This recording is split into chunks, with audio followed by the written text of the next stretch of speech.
So here we have the Ford Galaxy Automatic on a 16 plate. I'm going to start off by showing you around the outside of the car, and then we'll hop in and run through some controls on the inside. But from the outside you can see it's a 5-door car with alloy wheels. Let's start off inside the boot and then work our way around the rest of the car from there. So as we approach the boot, you can see we have reversing sensors. Currently all 7 seats are in place, as you can see. It's very easy to drop these rear seats down.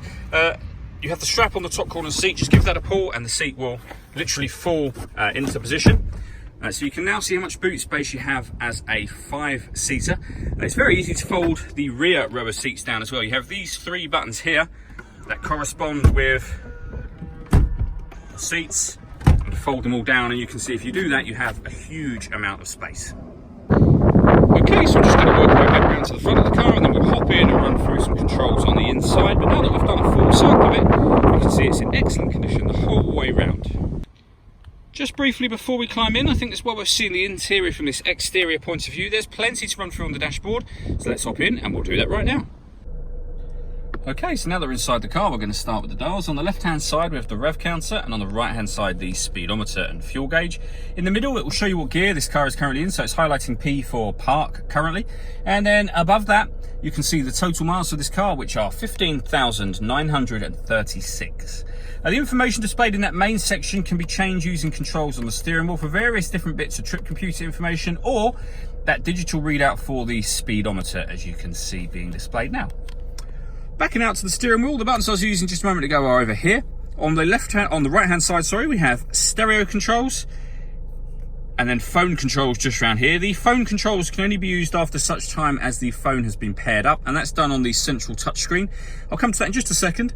Just behind the steering wheel, we have this minus paddle and the plus paddle on the opposite side. That is so that you can change up and down a gear manually should you wish to. So over in the center, this is where you can connect your phone. Just from here, add device.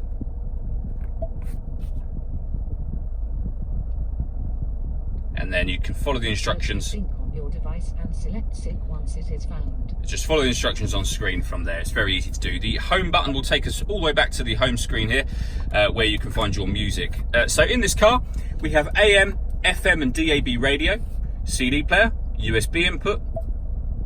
We can stream music wirelessly via Bluetooth audio. There's an SD memory card input and auxiliary input as well. So plenty of ways to listen to your music. This car's also got satellite navigation. There's a full video showing that working on our website and Facebook page.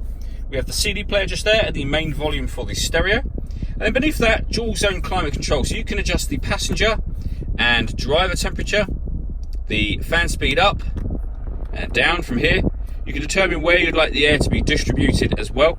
Once you're happy with all of those settings, that button turns the air conditioning off or back on again, or you can hit auto and the car will now maintain the temperature you've asked for by taking full control of the fan speed for you, and you can override that fan speed whenever you wish to.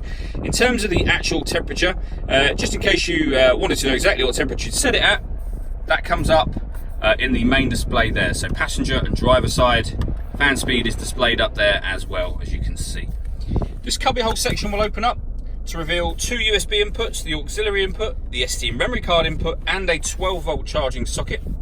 We then have the gear lever for the fully automatic gearbox, an electronic handbrake, and then these 2 buttons here. So this one turns off the parking sensors, and this one turns off the stop and start. So this car is designed to cut out when it's stationary in traffic, which will save you fuel.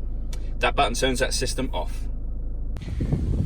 All that leaves me to say is thank you for taking the time to watch this video. If you'd like to come and see the car in person and have a test drive, please feel free to call any of our MJA sites. We'd love to hear from you soon.